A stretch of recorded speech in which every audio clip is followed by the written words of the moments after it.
Good evening and welcome to True Talks Live. This is a live stream talk show series to provide new perspectives for project management. This show is co-sponsored by PMI of Southern Maryland and PMI of Washington, D.C. Hi, my name's Harry Zolkauer and I'm your MC for tonight. I'm sitting in for Beth May, who wasn't able to make it tonight. Please note that tonight's show is being recorded and will be available later on YouTube Live. Our topic tonight is quite exciting and dear to my heart. The topic is on the impact of artificial intelligence on project management. Before we get started, I'd like to introduce and acknowledge, I should say, our producer, Dan Stay. Dan is sort of the man behind the curtains who is making this all happen for us. So I just wanted to express my appreciation for all the work that Dan is doing behind the scenes.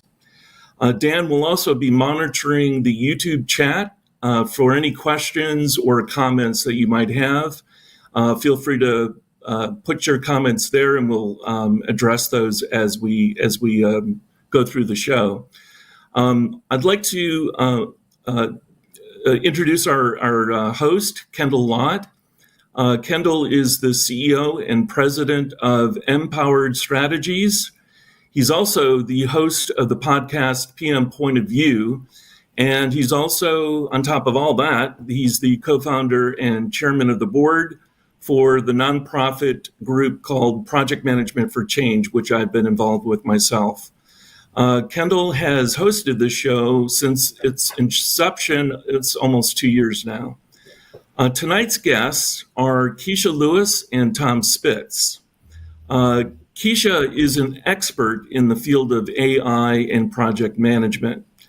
She is currently the Chief Enterprise Project Officer for Montgomery County Government in Maryland. She's also a member of our chapter in PMI of Southern Maryland. And she also holds several certifications. I'll just list a couple or mention a couple. She is a PMP. She's also a certified Scrum Master and also a certified digital marketing professional with the Digital Marketing Institute. We also have with us Tom Spitz, who I just met a couple of days ago. I'm actually calling in from New York City. I met him here at a Salesforce training residency for project managers. Happened to chat with him a little bit about artificial intelligence and project management, and he has agreed to be on the show tonight. So I'm glad to introduce him. He is the Senior Director of Global Services Risk Management at Salesforce. Tom joins us live from Knox County in Maine. So I'm going to turn it over to Kendall, and let's start the show. Well, hey, Harry, before you run off there, I have to correct you, man. We've been doing this more than 2 years. I've got us recorded in January of 2021. We're at 2.5 years. The training keeps on giving. I believe this is show number 18, so we appreciate everybody who's watching us. I think we've been on YouTube for a lot of those as well. But welcome. It's been a long time since I've gotten to see you. I can't believe it was 4 months since our last show. And the title that's sucking up all my time right now is being chair of the Project Management Institute at Washington, D.C. And I know that's the situation you find yourself as well. PMI chapter business is hard business, isn't it? Doing these shows. Oh, yeah. Absolutely. So shout out to all the volunteers that support these chapters, Southern Maryland, D.C., Silver Spring, and others, and also who get to attend and show up, because I believe we're all going back in person now. I understand you guys were in person at UMD the other day, or a month ago? We were. It was quite exciting. We had about 40 people. We had some good food, some pizza, some great discussions, and yeah, it's great to get back together in person. It was a while, so it's nice to see and touch and be able to interact with people instead of virtual. So yeah, it was very nice. And yet we're talking about a virtual topic now, but I was glad you were able to find Keisha there, because that's how you ran into her. So we'll get on with her there now. So off to our show here. Then we have with Keisha an actual, I want to say we have a user on the show. We have instead of we look for PM doers. She's a user. She's using Chat GPT to be able to function in her world, to be able to support the different job work that she does, and she focuses around some of the government aspects. So I wanted to bring her on here real first. So Keisha, you out there somewhere? I haven't seen you on the screen yet. Oh, there she is. How are you? I'm doing well, and I'm dying to know what soil means, but that's going to come up later. So we're going to handle that one later, because I saw that in your not your hashtag, but you're in your domain there. I was excited to see someone coming in who can speak from kind of a different kind of government and public policy, or not public policy, public service perspective. And as we were getting ready for the show, I just saw a Politico report on the use of. I don't know if you saw this, but the use of ChatGPT to write a law regulating ChatGPT. Oh, wow. I was introduced in the Massachusetts Senate some months ago, and they're still discussing it. So it's literally a law that said on or about a law concerning using chat to write a law about chat. So there we have it. World we're in, right? Exactly. So tell us a little bit about where you're coming from on this. The first thing I actually wanted to hit on was to give us some context. You're a project officer, and I'm just kind of wondering, what does that mean from a span of control, a scope of work? Like, that means you do what, such that this is going to help you? Okay, so I lead the setup and the management of an enterprise project management office, and so entails, developing policies and approaches and templates and governance around, how we manage enterprise projects. So enterprise projects are typically high dollar, high risk, high impact. And so there needs to be some governance around those. So that includes also ensuring that the project managers that are handling them are qualified to handle that type of project, and they have all of the tools and resources that they need to be successful. So there you were, discovering a new tool. And how did you trip over this? Was this something you've been tracking for a while, or did somebody hand you something and say, "Hey, this just blew up in our environment, figure it out," or what's going on there? No, I think I'm like most people. I think it was about January, there was all this buzz about this new thing, Chat GPT. So I said, I'm an early adopter of most things. Let me just go and do some research. And again, like most people, my initial interactions were getting it to write poems and funny songs and things like that. and so, after I played with it for a while and saw what it could do and how creative it was and how responsive, I started to think about, this is my new best friend. This tool can make my life and my job much easier. So here I am. And there I was thinking that you were seeing it as a something to be governed. But it turns out you're starting with the premise that it's something that helps you do what you need to do better. So it doesn't sound like it's replacing your work. It sounds like you're using it as a new best friend. I hope you're not talking to it, late at night, like. I absolutely talk to it late at night now that they have a mobile app. Absolutely. Well, there you go. So what do you tell it to do? So what is your use case? What are some examples of how you're handling this use? Well, the use cases are unlimited. If you're thinking about a project management office, you're setting up processes, you're creating templates. And so when you're creating templates, typically templates have instructions and, in each of the sections that you're providing to the project managers. So you can use Chat GPT to help you build and create those templates. You can ask it, what sections do you recommend for a project charter, for instance? And then after it gives you the sections, you might say, okay, write the instructions that I would provide to a project manager who's using this template. Then you might say, provide some examples for these sections that I can include in this template. So that's just a basic use case, but that's an example for if you're setting up a project management office. So you're using it to write the templates. You're using it to help construct any other analysis for you? Yeah. So let's think about risk management. So Uh-huh. there is a use case where, depending upon which tool you're using, you can provide some context or some background about your project, and then you could say, hey, based upon what you know now, could you draft some high level risk that might be associated with this type of project? And then after you get the risk, if they look good, you can ask more probing questions to go deeper. But then you might say, okay, now provide me with some recommended mitigation strategies that I may want to consider, to help me avoid or deal with these risks. So that's definitely another use case. So I find that interesting. You're using it to help support what you were designing to roll out, but you're also Yes. using it to determine inside the projects that you're pulling into the enterprise system. It's doing some Yeah. analysis on it. And so you've already started to ask it around the risk topics. That's the kind of thing that you're seeing you can use to help inform you on your own Yeah. analysis. Yeah. And risk is just one example. You can use it to help you create an entire project management plan. You can use it to help you draft business cases, project charters. I know for me, as a PM, I'm embarrassed to say this, but two of the things that I hate the most about being a PM are meeting notes and status reports, right? And so now my new best friend can help me with both of those things. So, with AI, and not even just Chat GPT, but there's so many AI tools out there now, they can actually be participants on your calls, on your Teams or your Zoom calls. They're listening in on your calls. And then at the end of the call, they're going to give you structured meeting notes with action items that you can then send out and take all of the credit for how perfect your notes are.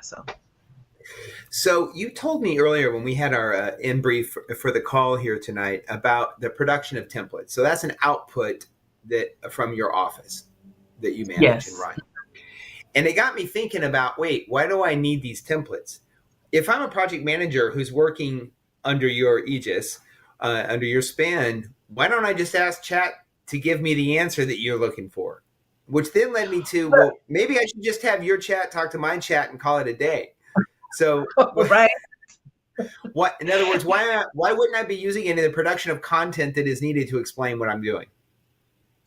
Well, I think it's the stage or the phase that we are at now, because you need those documents to be able to communicate with your stakeholders. But I think that as we mature, and maybe this time next year, your stakeholders aren't even going to need to talk to you to find out what's going on with the project or what we're trying to accomplish. They'll just be able to use the chat bot and ask them, and the chat bot will be able to tell them. So I think that's where we're headed.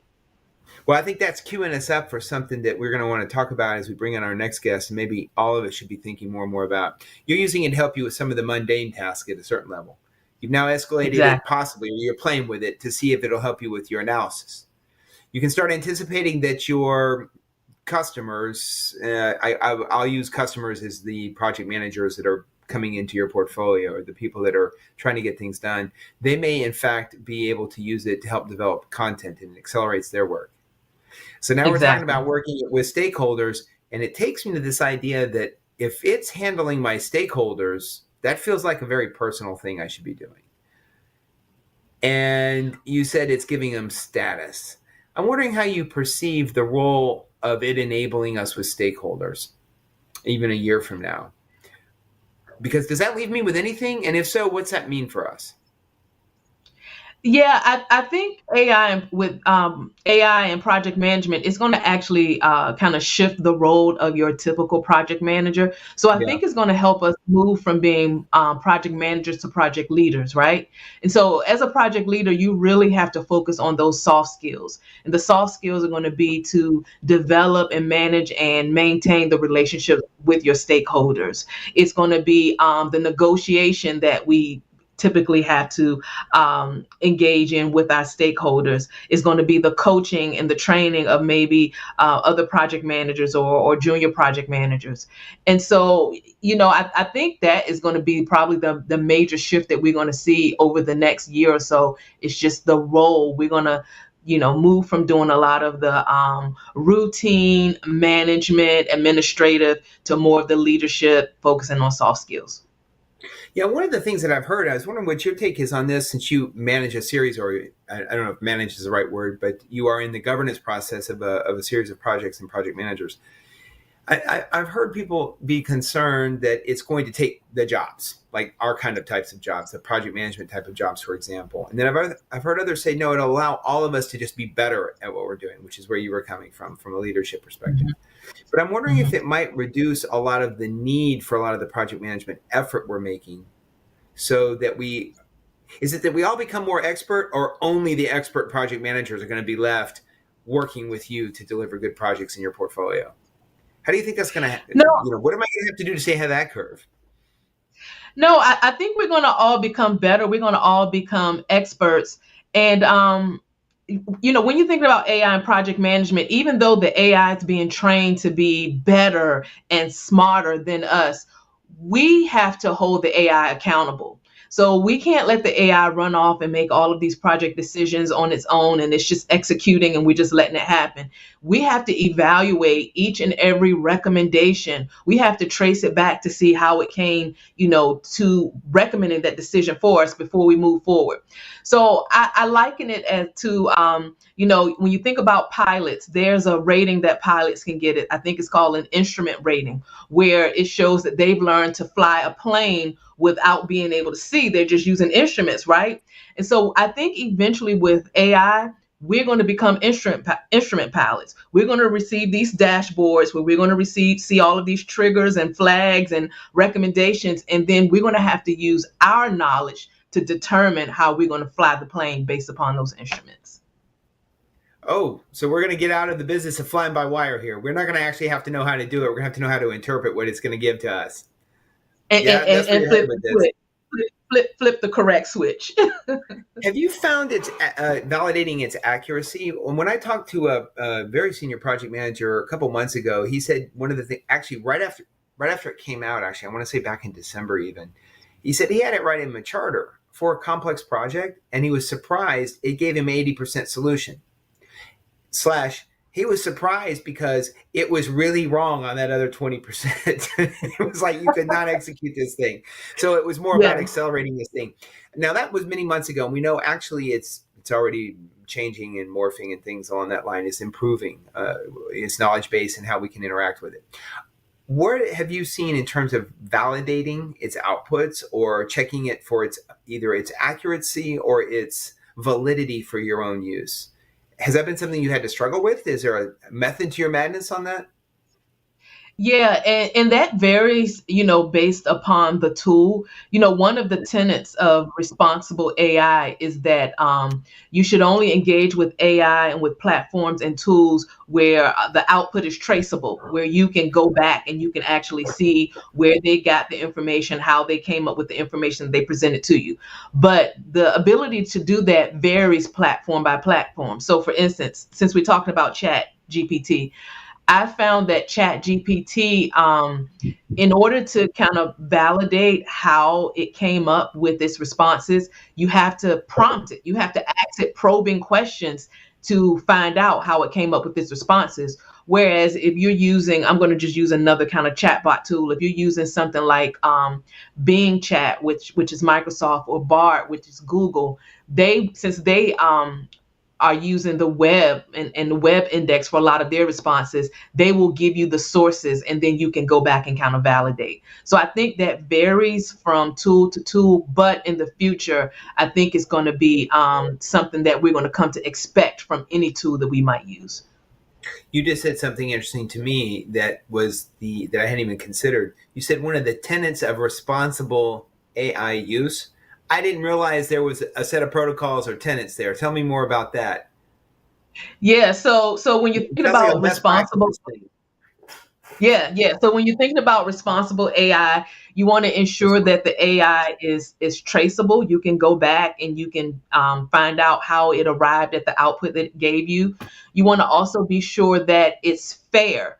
One of the things that I think we're going to see, as we mature, is since AI is trained on data, and it's trained on data that is, curated by humans, there could potentially be bias, and so you have to ensure that the AI is fair to everyone, that's working with it. Imagine if you were using AI in your hiring decisions. Not saying that, I am or we are, but if you were, you want to be sure that it's fair. You want to also be sure that it it empowers everyone, that everyone has access to it. You want to be sure that you think about what I call it PBS. It's the privacy, it's the bias, and it's the security of the data.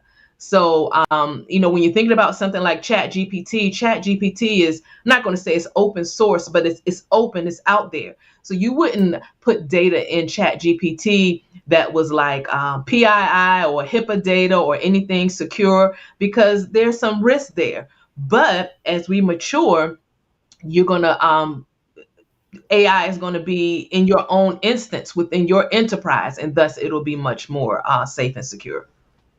Are you actually already creating your own instance of the data that you need, an AI? Are you training one of the systems yourselves for the space that you're in to help understand what you actually deal with?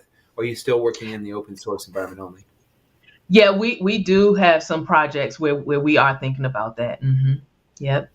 Because where I was wondering if you were headed, we mentioned stakeholder information flows, but I'm thinking in less stakeholder management than stakeholder analysis.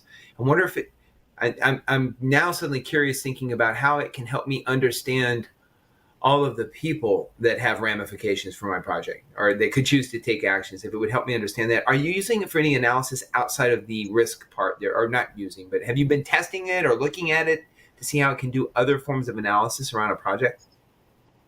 Well, it all depends on how you train it. And when I say Hmm. train, I mean training at the most basic level is in your prompting, right? So Yeah. prompting are just the basic instructions that you enter into the tool. But with your prompting, if you provide it with enough context about your situation or about the analysis that you want to complete, then you will receive interesting results. But you have to be very concise yet detailed in your prompting to get the results or the analysis that you want.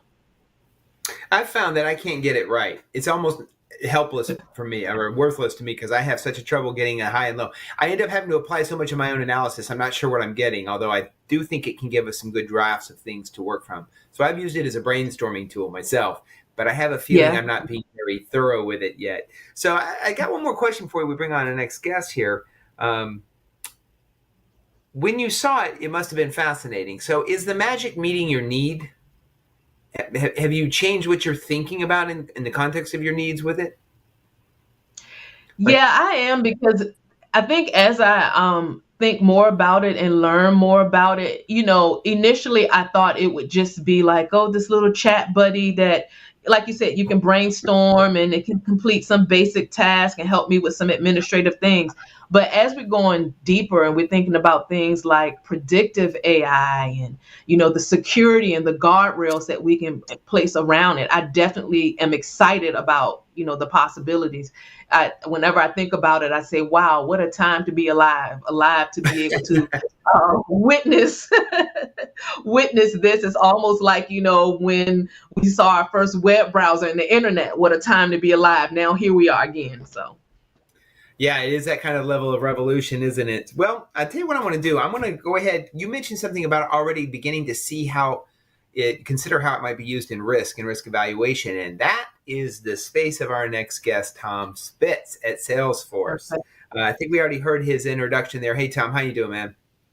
I'm doing well, Kendall. How are you?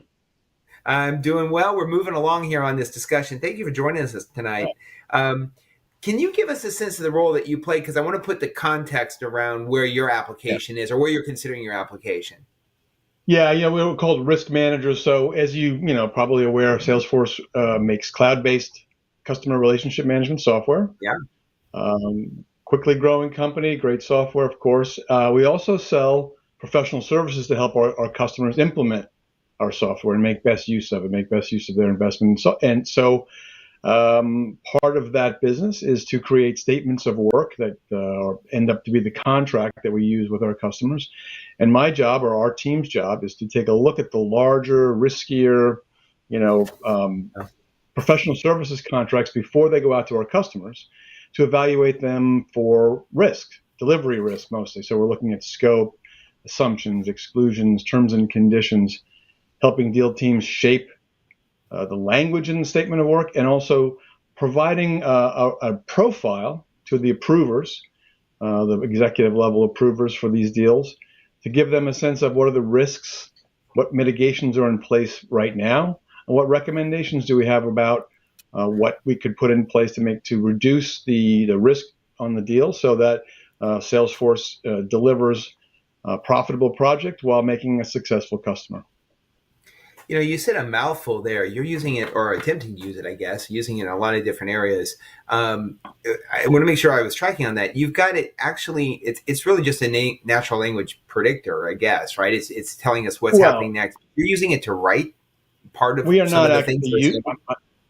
Now make sure we understand, I'm not using it at the moment. We are thinking about, we've begun a program to implement an AI to help us do this. So if you think about it, Salesforce sells thousands of professional services deals every year. And we have a small team that looks at the biggest ones, so maybe a small percent, less than 10% of those deals. So the remaining 90%, don't have the eyes of the people who are seeing all the deals. And so our thought is, how do we, without hiring another, 10 times as many people, which we're simply not going to do, how can we make use of the kind of tacit knowledge that we have a bunch of experienced people who've been project managers for years and have blood on their stains on them and all that stuff, so we know it can go wrong. And how do we take that knowledge and expand that so that we can get to some of those other deals that we haven't had a chance to look at and help those project managers have a risk register at the starting point of their deal, to understand what maybe the risks are that they may have thought of. So it sounds like pattern recognition over past experience that you're going to have to, I guess, train the system on. Is that what you're anticipating having to do, is to populate something before you can use it? That's the idea. So if you think about it, let's take an example. We have a product, let's say product XYZ, and now it's a new product. We have a limited set of people who are experienced at implementing that product. And so if that product is included in one of our statements of work, a risk should be there that to staffing or expertise available to do that work. So you can imagine a large set of business rules. Maybe some of those are, so what Keisha said was very interesting to me, that you can get some of the basic risks out of the commercially available open source AI. So some of those things could be used to train our own instance of this. I mean, clearly we're not going to feed our statements of work into a public AI engine, right. So we have to have our own version of this. So that'll be a whole project itself to be able to create that own instance for you, I would imagine. It probably comes with its own efforts and risks as well. I also like this idea that you said you'd create a profile. So is this the idea that it can help produce the summary? That's the next step, is be able to produce an explanation of what's... Yeah, and because one of the things we are often asked for by the approvers is, can you give us an executive summary of the deal? Right, so they may be aware of it, but there's a lot of deals going on, and they're in a hurry. You need to make a decision about whether they want to approve this to go forward or not, and giving them as much information as we can about that would be ideal. So a profile would be, so we give them financials, staffing, anything that's unique about the deal, some talk about scope, and then the risks and mitigations and recommendations. But so anything we can do to help summarize that in a better way would be very useful. When we were talking with Keisha, I thought was interesting. She was kind of using it as a partner, a buddy, a best buddy on the project of managing projects that she's in the space with. What I heard you saying is you see it as going to providing almost additional labor, supplemental labor to you. In other words, it helps you go to scale on something that is inherently hours driven, right? We don't normally think of our professional services as scalable. And that's got me thinking that maybe we're finding, scalability in our, what would normally be measured in hours, measured by our labor. Mm-hmm. So we know that software like Salesforce and others, right, can be sold at scale, right? It's the marginal cost is often much lower than the initial one. But, when we're out there doing consulting, man, it's hour by hour, grinding 1 hour at a time, right? So I'm intrigued by your use of, or your anticipated use of it, or your probing use of it, is that you're seeing it that it will improve scale of some sort in a professional services environment, right? Am I getting Well, I that think, right? if you look at what we do, we have a team of about a dozen people to deal with a global Wow. professional services organization, to look at as many deals as we can. And so we typically have to set thresholds above which we're required to look at the deal. And so all those deals that are below threshold don't get eyes on them and don't have the benefit of the knowledge that we've developed or are developing as we review deals. We talk to one another and compare notes and look for risk, but there's no way to take that, what's basically tacit knowledge, and expand that out to look at maybe the 90% of the rest of the deals that don't have as many eyes on them. So it's a scale of, we can't hire enough people to do that. It's not cost effective. So using it to help scale our tasks. Do you anticipate it improving quality? Where I'm wondering is this: do we know if the project solutions are? It's really essentially analysis, not just of the analysis to get to risk, but actually quality analysis. Is this project likely to happen, or is this a quality proposal? Any of that kind of thing. Do you anticipate a quality pattern? It's an interesting question. I know that we're trying to move toward more standardization around language. So we've got templates and standard language libraries, but you can see those things would be potentially inputs to this. But it's in terms of analyzing a scope to say, is this effectively written? Is it achievable? That's an interesting question, and maybe a possible outcome of this. Well, that then leads me to, if we get better at responding to the clients the way they state what they want, it makes me wonder if there's, my experience as a consultant is it's often getting the client to define their requirements enough for me to be able to say, oh, I get it. Right. So I have to, that's almost like the development process before you even have a project, right? You've got this project called figure out if the client needs you, right? From the professional services side. I'm wondering, do you anticipate the development in the near future of these tools in helping the client ask for better solutions from us, or even write them better? But I would start with writing them better. Yeah, I think that's a very interesting question. I hadn't thought of it from that perspective, although why not, right? The customer's got a business problem they need to solve. They've got some potential software that has some capabilities. How do you match those two things up? And how do they, because if you're a consultant, customers have a very difficult time telling you what they need.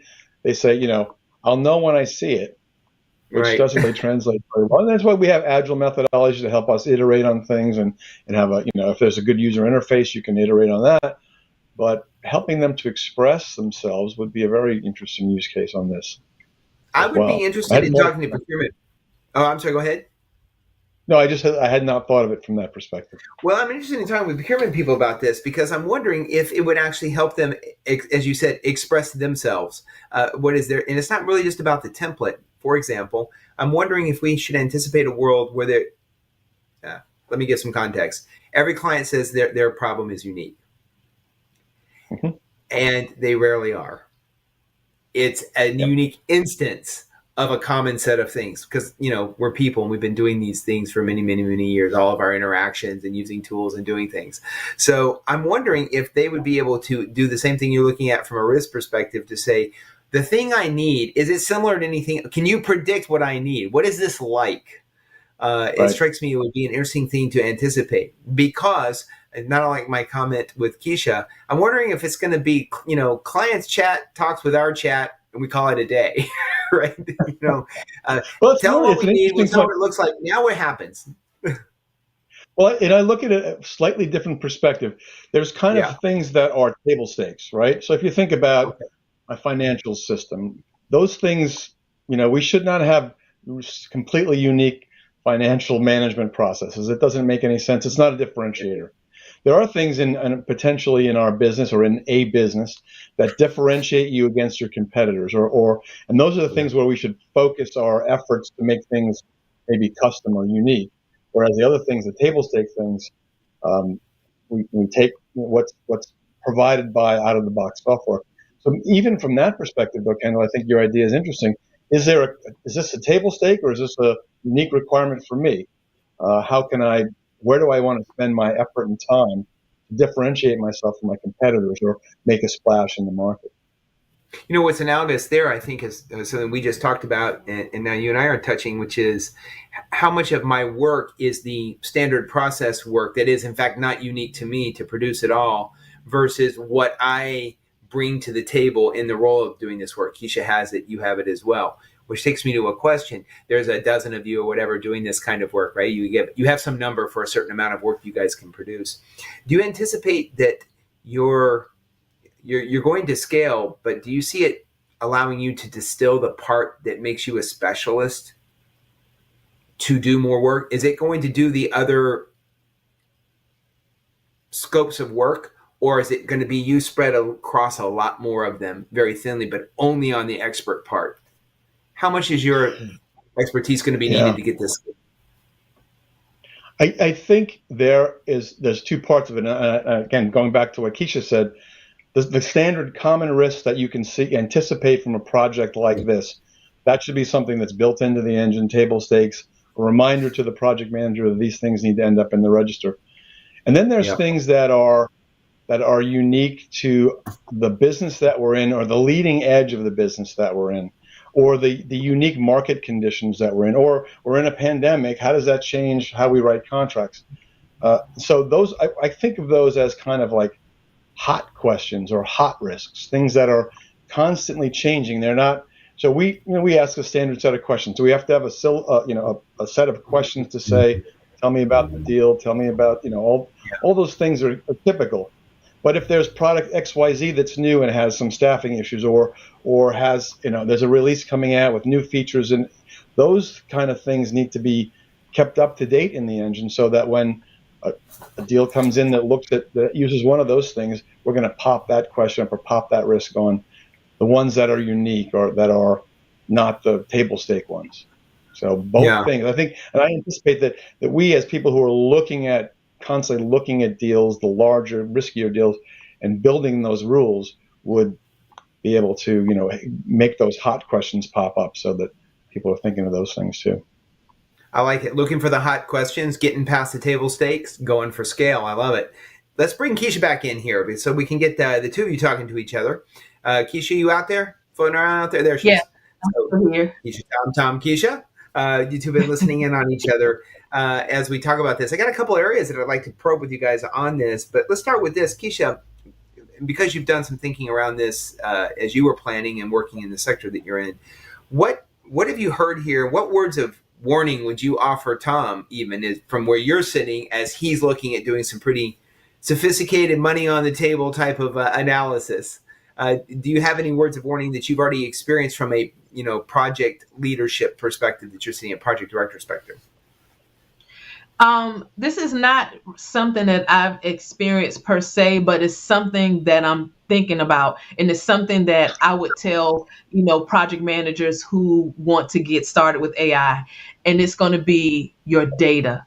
So you were talking about being able to use this and capitalize off of all of that institutional knowledge that's in your staff's brain into a system to help you kind of evaluate these things. But you have to look at how great of a job have you been doing with capturing and these risks from these other deals, and kind of putting in details about them so that they can be used in a predictive model. And so I think that's the thing now that most project managers or even organizations are going to be scrambling, is to get that data that's probably stored in Word documents and Excel and all over the place, and maybe on Post-it notes, get that into some kind of form that it can be used to train an AI model. So it's a really good point, Keisha. And our data is now stored in Salesforce. So that's where we're headed. So shameless. We have, it is a shameless plug, but and you could, whatever system you use to do risk management, right? And we actually have that capability. Our risks are put into there, and they end up. That's the register that is given to the project manager when they hand off from sales to delivery. And so your point is really well taken. The hard part, I think, and I heard you say this, was you have to have the project characteristics and the risk married together. We don't have as much of that, right? To know what this risk came from this project or this solution. So that has to happen. Right. Right.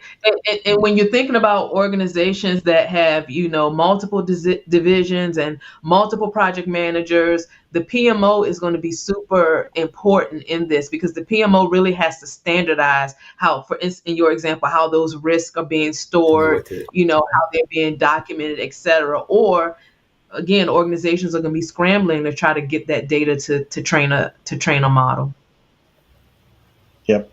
And the one thing that's I think the most difficult part of this is, we're looking at these deals in the beginning, and we talked to people and a little bit, but what happened? 6 months, a year, 18 months from now, we thought this stuff might go wrong, but this went wrong, or this was fine, and this. So how do you marry up here's what we thought, here's what happened? Yes. And yes. How do you figure out whether the risk didn't be realized because we predicted it was a risk and somebody mitigated it or avoided it, right? Or whether it just was lucky that it didn't happen. So that's the hard part of the data, right? Right. And that's going to be so key. It makes me wonder, though, from where you're sitting in your life cycle, I guess, of the project, Tom, is you're like, we did our part. We analyzed, we produced, we summarized, we anticipated. It's going to be the project officers who 18 months, 3 years, 4 years later go, here's what they said. Here's what actually happened. Y'all are already off on the next projects long before. So it's going to be the project officers are going to have to worry about this. The executive project officers are going to have to worry about this marrying up the data, I think, to get to the next level of the data in there. I anticipate. I'm struck by something that you guys are talking about, as I've experienced it and used it a bit in my company, is I've been trying to improve what we call the AI whisperer. I guess the technical term might be prompt engineer. How to ask the best. I spend a lot of time asking the wrong questions is what's happened for me. Apparently, anyway, that's what I keep finding out. But it sounds like it's really about training it. Developing the right data that you would like it to even look at. It seems like I'm just wondering if I'm already behind, that we're going to move past learning how to ask it questions, but getting more to how each of us in our environments need to use it in our own space. So you said we have to be careful with the data. Do you see that as a growth industry area, or is that going to be very automated and easy? So, for example, Tom, you said, well, our data is going to be, oddly enough, held in an automated system called Salesforce, which seems reasonable to me, that you would answer that way. But is this refinement something that project managers are going to have to deal with, or they're going to count on their organizations to do and then have to learn how to pull from? Or is that the growth industry? Is that the space to be learning about from a PM perspective? What do you think? I think if you're a developer or an engineer, it's definitely a space that you want to look at.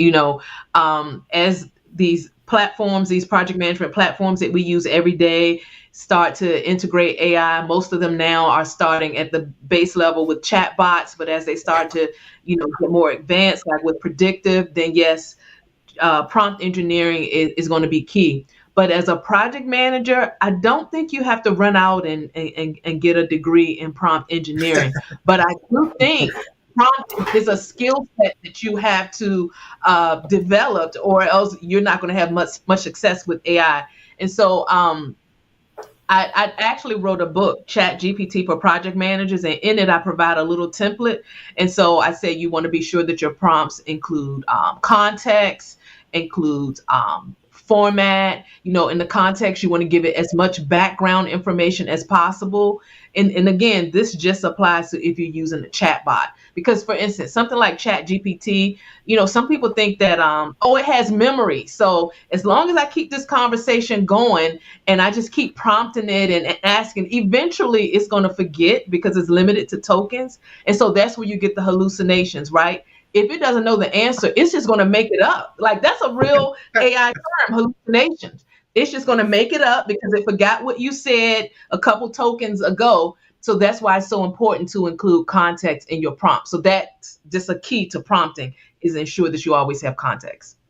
It feels like everybody's kid, right? It's like last week didn't happen. You're starting all over again, and like, where were you? And you get a whole different set of outcomes and answers Yeah. to that question. Well, I want to ask around this space because I think your role is a little bit different, Keisha, on this, which is we've talked about its use. Its use and analysis. So we got templates analysis, some summary, the data that it might be using, and some concerns there. You wanting to use it though to help govern projects for analysis. What would you suggest from your perspective as someone involved in local government, for example? What is the governance of the tool that we need to consider? You've given us some hints about the use of the data itself as a project manager. Where would we need to go, and where do even private sector companies need to go looking at governance on how we use it? So I think we're going to start to see two types of governance models, I guess, in organizations. So you're going to see, just an AI governance plan or approach, but then I think it's going to go deeper, and we're going to talk about AI for project management. And so even though the two are going to be tied together, have two distinct use cases.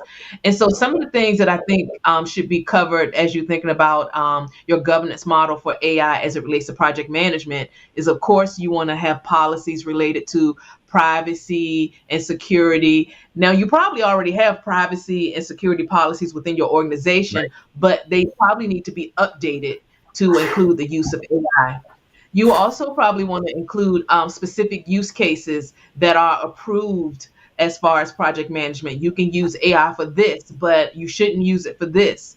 And along with that, you should have approved tools. So you want to be sure that you vet your vendors to be sure that they're not out there pulling from an open source, and then all of your private data is going to be used to train the public. You want to be sure that your vendors are vetted and that your PMs are only using vetted tools. Also, you want to be sure that there's some human oversight. And so even though the AI may be making recommendations and even giving you risk, there needs to be someone who's taking that and going back and figuring out, is this a hallucination, or is this something that we really, need to be concerned about? And again, just ensuring that whatever policy or governance you put into place, that it aligns with your current security, data, and privacy policies. Tom, do you anticipate it being a different governance than the stuff that might already be in place, around your environment or the environments that you engage with on your customer side? Do you anticipate there being some different type of rule set around this? It's an interesting question. I anticipate that the instance that we would employ to do the work that I'm proposing would be, internal to our organization or internal to Salesforce and not accessible by anyone outside of the organization. And let's face it, we're going to feed contracts into a system. We don't want to be sharing that. So in terms of how it's governed and used inside of the organization, I'm sure we'll be thinking about guidance around that, and avoidance of hallucination, I suppose, is something we need to be aware of, because we don't want it to be spitting out the same old tired risks. Oh yeah, staffing's a problem. Okay, schedule might be aggressive. Those things certainly want to be there, but we want to be looking for those hot risks. So it's constantly, I think, checking that what this tool is providing is something valuable to the project manager rather than just another thing to do, another box to check. Yeah, I think the focus on value is a big question there about how does it actually escalate the value in the projects we have. You have an interesting one because your projects are producing the proposals to get projects. So you have to understand the projects. It's really very much the same as project management. You're just doing it before anyone signed anything, right? So that's kind of interesting. Whereas I think, Keisha, you're in the full life cycle part of it. You're probably seeing a whole suite of things as they get moved along. I would imagine, Keisha, in the environment you're in, are you involved with the helping to define what would be needed in a project as a piece of, I guess, pre-project management yourself? Is that falling inside an enterprise office such as yours? Or is that coming from outside the project? When you say what's needed, do you mean like the business case or? Yeah, business case, the requirements, the scope of work. Or are you catching it after that's happened? No, we're actually helping our clients through that process as well. actually So defining you the guys are requirements. speaking into the same language. Yeah. Interesting. So I think I had another question here. You both come from two different sectors. What do we need to consider from or if anything, in a way that we know now, the role of using these tools as a project manager in public sector projects versus private sector projects, or does it matter? I think How do you feel from the, that the position? risk, I think the risk and potential issues and concerns and governance are the same. Yeah. Okay. Yeah, I think I agree. I think, I can't think of something that's completely different. I mean, I did spend quite a few years in a county government contracting role, so I'm kind of familiar with that environment as well. So, yeah, the issues are the same. There's more of a, you're serving the public in a government role versus serving a private customer most of the time. Other than that, privacy is important in both places. Security, getting things right is important. So, Do we anticipate any ethical risks from the use of the tools in the context of project management? I know you talked about, in hiring, for example, that's the thing. But I'm wondering if there's anything that threatens us from an ethical perspective, or upon contract award in your case, Tom. Is there something that we would anticipate takes our eye off the ball, or we feel alleviated from that we shouldn't? ethically, yeah, nothing's popping in my head. I mean, I think more about security and intellectual property, but that's not really an ethical. It's more of a legal. Yeah, it's more legal. Issue. You can't be sharing one person's or one customer's intellectual property with another. So that's very important to keep those, delineated. But we do share language inside of statements of work if we're delivering a similar solution. So that's not really the issue. It's more about anything that's private that a customer shares with us. We can't be sharing that with another customer. Do you have any thoughts on that yourself, Keisha? Yeah, I agree with that. I mean, I think there might be some wild, like, edge cases that pop in my brain. Like, let's say you're using AI to help you select projects, right? To determine which projects are going to be a part of a portfolio. Yeah. I don't know if there could be some bias around which projects it selects and which one it doesn't, based upon, whatever bias it may have picked up in the trends or trained on. But I think that might be like an edge case. Or not. I'm suddenly realizing if my bot's talking to your bot, we may have a case where it's selecting from all of the people who've submitted project proposals, and it's it's evaluating how you've evaluated, right? And so now the question is which bot is stronger, I guess, or more tuned? I don't even know what that is. I'm suddenly thinking, like, I don't know where we exist in this in the future. It may mean to me that we ask the wrong questions of things when we're building requirements. Then we may not be. We may get a chance to be more refined in the requirements we have.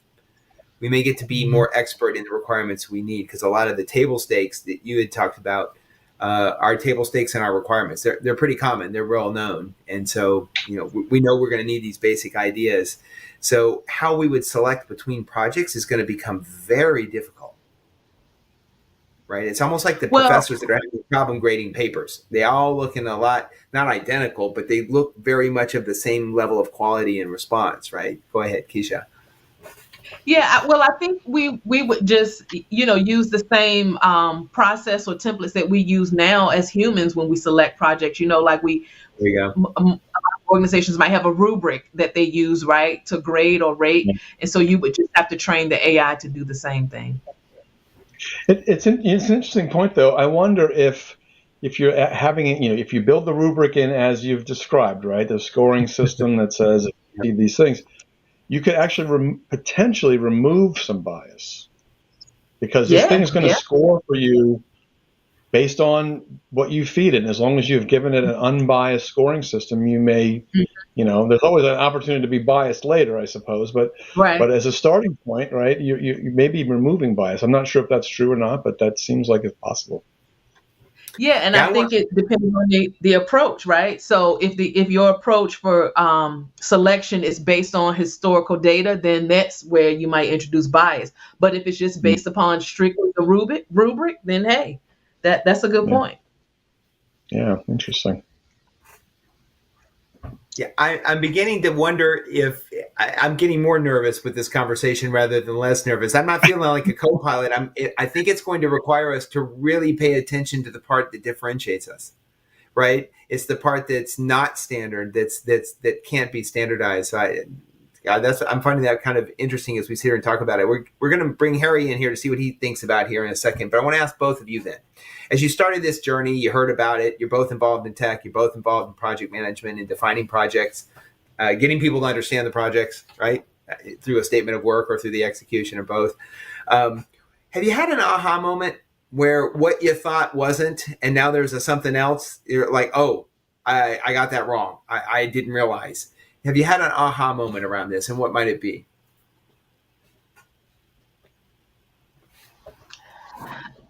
I think it's mostly again around the future role of project managers. You know, you no longer will be able to go into the interview and say that you're an expert at scheduling or some other thing because AI will do it better. And so you're going to really have to master those leadership skills and those soft skills in order to really stand out. So I think that's my aha moment. I guess I would say this is sort of a continuation of something that I've been saying to people that have worked for me over the years, and it's the robots are coming. You can't stop the robots. You can learn how to build robots. You can learn how to fix robots. You can learn how to train robots. You can't stop the robots. So I look at what the way I'm looking at this is I'm going to be a robot trainer. But it requires a human touch. You have to talk to people. You have to find out what customers want. You have to find out what they're trying to sell, how customers can be successful, and help to build that into the system that can then help other people, build what they need to do. Makes me think of two things. One is years ago, as a way of me thinking I'm not afraid, I'm not a Luddite, was I'll get the exact quote a little wrong, but Philip Dick, who wrote many science fiction novels that have been turned into many of our science fiction movies like Blade Runner, said, I don't fear the automated man or the robot man or something. He goes, that I don't fear that. I will be concerned when I come down for breakfast and my toaster says good morning. Well, we're actually there. Mm-hmm. Yeah. You can even have a conversation with it now. So now suddenly I'm like, his thing that was like, come on, guys, don't worry about this. It's just tools. I'm like, we're there. So that's one thing that's got me worried about it. The other thing I'm thinking about from a proposal perspective, it's almost like the request for proposal will say, give us all the stuff, you know what we need, here's what it looks like, and here's how it's going to be evaluated, and you know what that is, and we all know that. And our co-pilots will help us go, yep, we got all that. What our proposals will need to be is all about the human stuff. Let's just take it as read that I can produce all the stuff that you have, or I can at least write to it. But let me tell you about my people. Let me tell you about our stakeholder management. Let me tell you about how we interact with you on a regular basis, because it is, in fact, the soft skills. So as long as there's a person on the other end, let me tell you about my company and the people, which will be very interesting with technical project management, is technically about the engagement with people. Not just because we say it is, but because that's all that's left. That's the part we bring to it. Mm-hmm. Mm-hmm. Mm-hmm. Yeah. Poor Tom is like, no. We want to talk about the software. No, actually, as you're saying that, Kendall, I'm thinking about how much time we spend in evaluating or looking at these potential deals on governance and on customers and what are the characteristics of the people to whom we're trying to deliver, and how can we make sure that they understand what they're getting from us, and we understand what they need from us. And that if things need to be escalated, so that's much of what we do. Beyond the technology is the simple part, right? It's applying the technology correctly to solve the business problem. And there we go. That's always going to require us to be analytical, thoughtful, and our expertise should come to bear. At least I hope it does. So we'll need to keep focusing on that with that. So thank you, Keisha and Tom. Harry, come on up, Harry. I think we've only got about a minute left. What did you hear that you thought was interesting? And then take us out. Wow. Well, just about everything. There's a lot to unpack. I think one thing I do want to mention is that the Harvard Business Review in February, if you're thinking of a really good article to read about AI and project management, it's great. Great article. I think it's very applicable to this discussion. Talks about the future of AI and project management, the fact that only 35% of projects really are deemed successful. Gartner has actually stated that 80% of project management tasks are going to be automated by 2030. So that's kind of interesting. Could be threatening, but it's probably going to be better, I think. I'd like to thank our guests, Keisha Lewis and Tom Spitz, and of course our host, Kendall Lott, and our illustrious producer, Dan Stay, who's kept us going. I appreciate it. So stay tuned for our next True Talks live show, and I hope you have a great and safe evening. Good night.